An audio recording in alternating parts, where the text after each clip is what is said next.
কাবার গিলাফ কি সবসময় কালো ছিল? আমরা তো কাবার গিলাফ কালো ছাড়া চিন্তাই করতে পারি না। কিন্তু এই গিলাফটা রাসূলুল্লাহ সাল্লাল্লাহু আলাইহি ওয়াসাল্লামের সময় কোন কালার ছিল, তারপর অন্য সময় কোন কালার ছিল, এটা আমরা অনেকেই জানি না।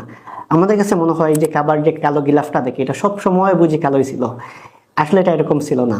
কাবার গিলাফটা প্রথম কে এই গিলাফটা কাবাতে লাগান, তিনি ছিলেন তুব্বা আবু কারিব। তিনি 408 খ্রিস্টাব্দে কাবার গিলাফটা, এই যে আমরা যে গিলাফটা দেখি কালো গিলাফ, কাবার গিলাফটা প্রথমবারের মতো উনি কাবাতে গিলাফ লাগান। এবং সেই সময়টা ছিল রাসূলুল্লাহ সাল্লাল্লাহু আলাইহি ওয়াসাল্লামের জন্মের প্রায় 138 বছর আগে প্রথমবারের মতো তুব্বা আবু কারিব, যিনি ছিলেন ইয়েমেনের শাসক, তিনি কাবাতে প্রথমবারের মতো গিলাফটা লাগান। পরবর্তীতে আবু রাবিয়া আব্দুল্লাহ ইবনে আমর, উনি ছিলেন কুরাইশদের সবচেয়ে ধনী একজন মানুষ রাসূলুল্লাহ সাল্লাল্লাহু আলাইহি ওয়াসাল্লামের জন্মেরও আগে। তো বিভিন্ন সময় কাবার গিলাফটা চেঞ্জ করতে হতো।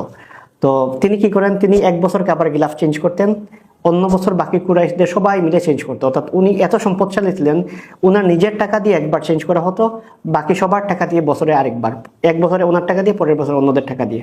অর্থাৎ এটা শুধু নর্মাল একটা কাপড় হইলেই হবে না, এটা আসলে দেখা যেত যে কাপড়টা সেটা বাইরে থেকে আমদানি করা হতো এবং এটা এত দামি কাপড় ছিল। কাবাতে প্রথমে দেখলাম যে তুব্বা আবু কারিব উনি কাবার গিলাফ চেঞ্জ করেন, তারপর আরেকজন কুরাইশদের সবচেয়ে ধনী উনি চেঞ্জ করেন। একজন নারী হিসেবে প্রথমবারের মতো কাবার গিলাফ চেঞ্জ করেন নুতাইলা বিনতে জানাব।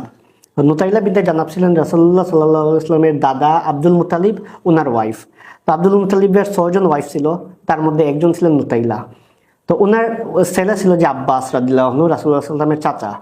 তো একবার আব্বাস রাদিয়াল্লাহু আনহু উনি হারিয়ে যান, ছোটবেলায় উনি হারিয়ে যান। তো উনি হারিয়ে যাওয়ার পর ওনার মা, আব্বাস রাদিয়াল্লাহু আনহুর মা নুতাইলা, উনি একটা মানত করেন। ওনার মানতটা ছিল এরকম, যদি আমি আমার ছেলেকে ফিরে পাই তাহলে এই যে কাবার গিলাফটা আছে সেই গিলাফটার একবার চেঞ্জ করার জন্য আমি অর্থায়ন করব, আমি টাকা দিয়ে, আমার নিজের টাকা দিয়ে গিলাফটা চেঞ্জ করব।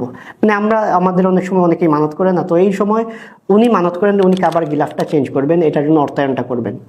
তো দেখা যায় এর ফলে উনি ইতিহাসের একমাত্র নারী যিনি কাবার গিলাফ চেঞ্জ করার জন্য টাকা পয়সা দেন, অর্থায়ন করেন।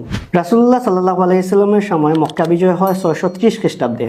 তো মক্কা বিজয় যখন হয় তখনও যে মক্কার যে কাবার যে গিলাফটা ছিল সেই গিলাফটা ছিল ওই যে কাফিরদের লাগানো যে গিলাফ, ওইটাই ছিল। তো ওই বছরই দেখা যায় কাবাগরে আগুন লাগে। একজন নারী উনি ধূপ জ্বালাইতে গিয়ে কাবাগরে এই কাবাগরের গিলাফটাতে আগুন নিয়ে পুড়াই ফেলেন। তো এটা অ্যাক্সিডেন্টালি ছিল। পরে রাসূলুল্লাহ সাল্লাল্লাহু আলাইহি ওয়াসাল্লাম কাবাগরে ওই সময়ই কাবার গিলাফটা নতুন করে স্থাপন করে, নতুন করে কাবার গিলাফটা লাগান। তো রাসূলুল্লাহ সাল্লাল্লাহু আলাইহি ওয়াসাল্লামের সময় যে কাবার গিলাফটা ছিল সেটার কালার ছিল সাদা এবং লাল, ইয়ামিনী কাপড় দিয়ে এবং সাদা এবং লাল এই কাপড় দিয়ে কাবার গিলাফটা স্থাপন করা হয়। তার মানে আমরা এখন যে কাবার গিলাফটা সবসময় মনে করি না যে কালো গিলাফ, কিন্তু এটা রাসূলুল্লাহ সাল্লাল্লাহু আলাইহি ওয়াসাল্লামের সময় ছিল এবং সাদা এবং লাল এইরকম একটা কালারের ছিল কাবার গিলাফটা, ওই সময় কালো ছিল না। আবু বকর এবং উমর রাদিয়াল্লাহু আনহুর সময় কাবার গিলাফ ছিল সাদা এবং সোনালী।